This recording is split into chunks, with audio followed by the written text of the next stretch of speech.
Yun. Good afternoon to everyone. This is Mr. Kang again here in Toyota for Review. And today po, let me show you your Avanza 2026. So as of now, your Avanza 1.5G, which is ito, at saka yung Avanza mo ng 1.3E, wala pa rin pagbabago sa specification po.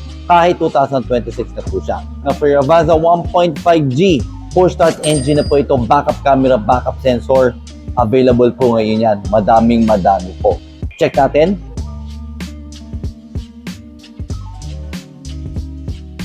Alloy rim. 7-seater po ito. Tapos, pwede po siyang sofa bed. Para din pong Avanza 1.3 ECVT. Yan. So, ano po ba ang mga promotions ng Avanza natin?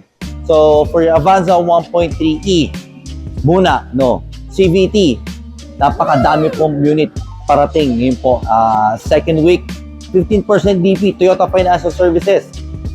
39K, may uwi mo na sa sasakyan mo. Okay?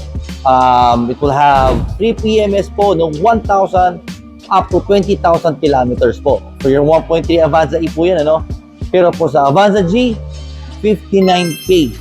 All-in promo po yan para sa isang 1.5 na engine. Napakalakas po. Maiuwi nyo na rin po yan. Under Toyota Financial Services.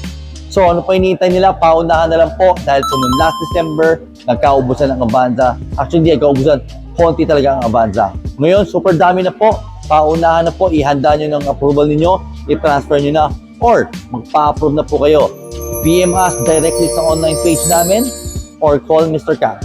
See you guys here.